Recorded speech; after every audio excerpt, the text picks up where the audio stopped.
ನಿನ್ನೆ ಗ್ಯಾರಂಟಿಗಳು ಬಡವರಿಗೆ ಮಾತ್ರ ತಲುಪಬೇಕು ಅಂತ ಹೇಳಿದ್ರು ಸರ್, ಪಾಸಿಬಲ್ ಇದೆಯಾ ಸರ್?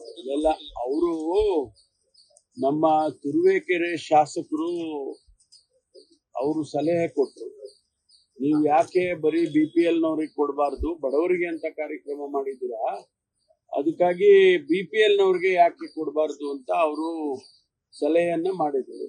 ಹೌದಪ್ಪ, ನೀವು ಅದನ್ನ ನೀವೆಲ್ಲ ವಿರೋಧ ಪಕ್ಷದವರು ಆ ತರ ಸಲಹೆ ಕೊಡಿ, ನಾವು ಅದ್ರ ಬಗ್ಗೆ ಚರ್ಚೆ ಮಾಡ್ತೀವಿ ಅಂತ ಹೇಳಿದ್ದೇನೆ. ಅಷ್ಟು ಬಿಟ್ರೆ ಬೇರೆ ಏನಿಲ್ಲ.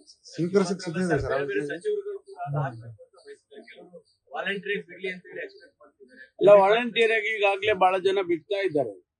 ನಮಗೆ IT ರಿಟರ್ನ್ಸ್ ಫೈಲ್ ಮಾಡುವಂತವ್ರು, ಸರ್ಕಾರಿ ನೌಕರರು, ಅವರೆಲ್ಲರೂ ಕೂಡ ವಾಲಂಟಿಯರ್ ಆಗಿ ಬಹಳ ಜನ ಬಿಡ್ತಾ ಇದ್ದಾರೆ.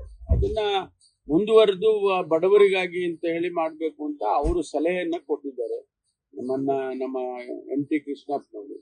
ಅದನ್ನ ನಾನು ಹೇಳಿದೆ, ನೋಡಿ ಇದ್ರ ಬಗ್ಗೆ ನೀವು ಸಲಹೆ ಕೊಡಿ, ವಿರೋಧ ಪಕ್ಷದವರೆಲ್ಲ ಸೇರಿ ಅದನ್ನ ಚರ್ಚೆ ಮಾಡ್ತೀವಿ ನಾವು ಸರ್ಕಾರದಲ್ಲಿ ಅಂತ ಹೇಳಿದ್ರು.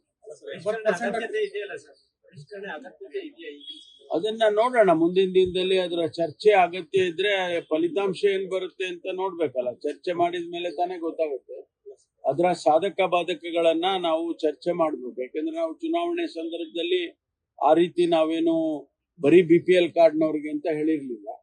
ಈಗ ಅದನ್ನ ಮಾಡಿಫೈ ಮಾಡ್ಬೇಕು ಅಂದ್ರೆ ಅದರ ಪೊಲಿಟಿಕಲ್ ಇಂಪ್ಯಾಕ್ಟ್ ಅಥವಾ ಅದರ ಬೇರೆ ಬೇರೆ ರೀತಿಯಲ್ಲಿ ಚರ್ಚೆಗಳು ಅದನ್ನೆಲ್ಲ ಮಾಡಿದ್ಮೇಲೆ ತೀರ್ಮಾನ ಸರ್ಕಾರ ತಗೋಬೇಕಾಗುತ್ತೆ. ಇಲ್ಲ, ಹೊರೆ ಅಂತ ನೋಡಿ, ಹೊರೆ ಆಗಿದೆ ಅನ್ನೋದ್ರಲ್ಲಿ ಎರಡು ಮಾತಿಲ್ಲ. ಆದ್ರೆ ಯಾವ್ದಕ್ಕೋಸ್ಕರ ಹೊರೆ ಆಗಿದೆ? ಬಡವರಿಗೋಸ್ಕರ ಹೊರೆ, ಅದನ್ನ ತಡ್ಕೊಳ್ಬೇಕಲ್ಲ ಸರ್ಕಾರ. ನಮ್ಗೆ ಗೊತ್ತಿತ್ತು ಹೊರೆ ಆಗುತ್ತೆ ಅಂತಾನೆ ಗೊತ್ತಿತ್ತು, ಅದಕ್ಕಾಗಿ ಬಡವರಿಗೋಸ್ಕರ ಕೊಡುವ ಕಾರ್ಯಕ್ರಮದಲ್ಲಿ ಹೊರೆ ಆಗ್ಲೇಬೇಕು. ಅದನ್ನ ಕಾನ್ಶಿಯಸ್ಲಿ ನಾವು ಮಾಡಿದ್ದೀವಿ, ಗೊತ್ತಿಲ್ಲದೆ ಮಾಡಿಲ್ಲ, ಗೊತ್ತಿದ್ದೇ ಮಾಡಿದ್ದೀವಿ. ಈ BPL ಕಾರ್ಡ್ ಏನೋ ಪರಿಷ್ಕರಣೆ ಆಗುತ್ತಾ? ಇಲ್ಲ, ಅದೇ ಚರ್ಚೆ ಆಗ್ಬೇಕು.